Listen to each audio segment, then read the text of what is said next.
इमदाद का तरीका बदल रहे हैं। सऊदीया अब गैर मशरूत गैर मुल्की ग्रांट्स नहीं देगा। सऊदी अरेबिया ने ये डिक्लेयर कर दिया है, ये अनाउंस कर दिया है कि अब वो अनकंडीशनल सपोर्ट या अनकंडीशनल हेल्प नहीं करेंगे।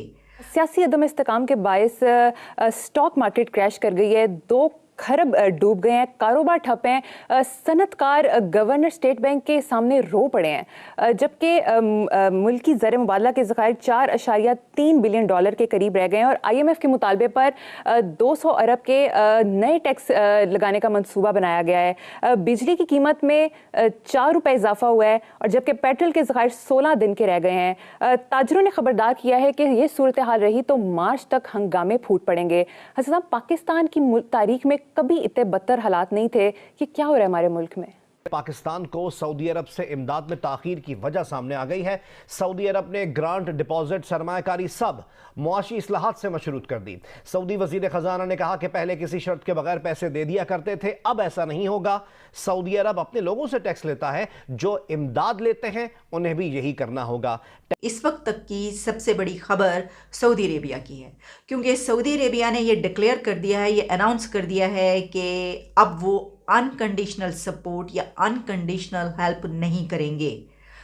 उन्होंने पाकिस्तान को कहा है, सऊदी अरेबिया ने पाकिस्तान को कहा है कि अब पाकिस्तान को भी कुछ करके दिखाना होगा, अब आपको भी कुछ करना होगा।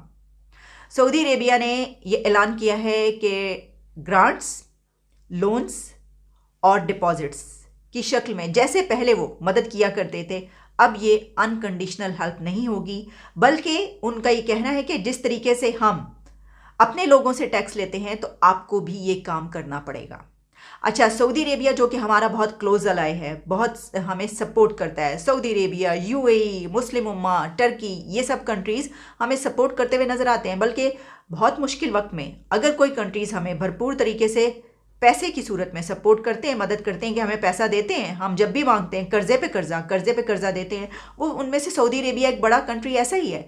लेकिन सऊदी अरेबिया का अब ये कहना है कि उन्होंने जो ग्रांट्स और लोन्स हैं वो देने का अपना तरीक़ाकार बदल दिया है, और उन्होंने ये बात इजिप्ट और टर्की को भी कही है, क्योंकि उनको भी वो उनसे मदद मिलती रहती है। तो पाकिस्तान को तो उन्होंने कहा कि अब पाकिस्तान को भी कुछ करके दिखाना होगा। देखिए, अब इससे पहले कि मैं आपको इसकी डिटेल्स बताऊं, मैं आपसे ये कहना चाहती हूँ कि इसका मतलब ये है कि हम ये कहें कि सऊदी अरेबिया ने हमसे हाथ खींच लिया। जो हम ग्रांट्स, लोन्स या डिपॉजिट्स, जैसे कि हमें पता है कि तेल की मद में कई मरतबा वो हमारी मदद कर चुका, कर्जा रोल ओवर करने की बात होती है तो सऊदी अरेबिया रोल ओवर भी कर देता है। फिर हमें जब भी पैसे चाहिए होते हैं, $3 बिलियन का तेल जो है वो हमें फराहम कर देता है। चलें जी, इतनी मद में हम आपके पास फॉरेन रिजर्व्स रख रहे हैं, ये कर रहे हैं। इस तरह की तो हम अक्सर औकात उनसे ये मांगते रहते हैं, जो कि हमारी इबादत बन चुकी है मांगना।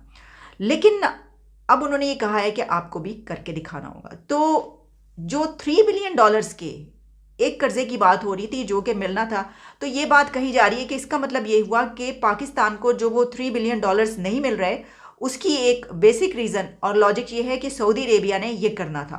तो यही वजह है कि उसने अभी तक वो वाला कर्जा नहीं दिया, ये बात की जा रही है। कृषि रेट कहाँ है और उसकी आबादी है 2-2.25 करोड़ के करीब। यहाँ है 24-25 करोड़ भूखा, नंगा, बेरोजगार।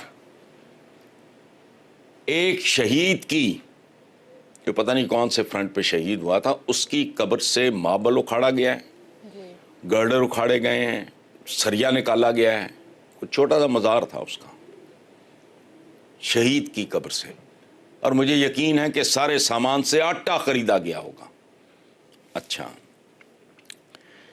ये 24 करोड़ अगर 25 करोड़ अगर उलट पुलट हो गए, और यहाँ तक नौबत आ गई है कि भाई गन पॉइंट पे, और गन पॉइंट भी नहीं, गोली मार के आटा छीनने की खबरें आ रही हैं जी। अच्छा, और ये सब कुछ टिप ऑफ द आइसबर्ग है, ये ट्रेलर नहीं टीज़र है।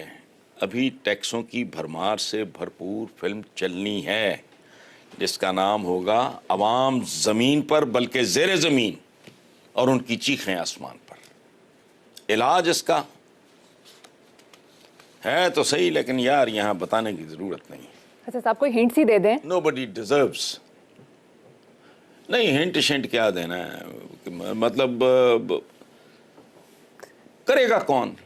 यहाँ क्या आपने ढोंग रचाए हुए, नैब शैब, क्या नैब नूब, वो इतना अरबों रुपया लोगों का खा गए, नतीजा सिफर, सब कुछ रिवर्स होता है, निकलता अंदर से कुछ भी नहीं। को ताजर तूजर पकड़े जाते हैं, वहाँ भी प्ली बार्गेन हो जाते हैं। वो सीधे साधे इनको किसी SHO के रैंकर के हवाले करो, 72 घंटे में सारा कुछ तुम्हारे सामने आ जाएगा।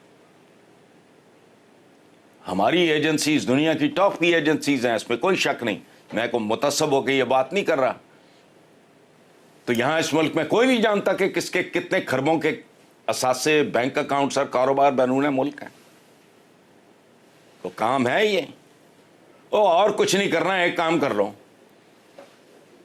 इनको शहद में डुबो के दरख्त के साथ बांध दो, बस। कीड़ियां जब आहिस्ता आहिस्ता रेंगेंगी ना ऊपर, और साथ इनकी चेक बुक्स रख दो या कोई स्टैम्प पेपर रख दो कि भी यहां अगर तुम लिख देते हो सारा।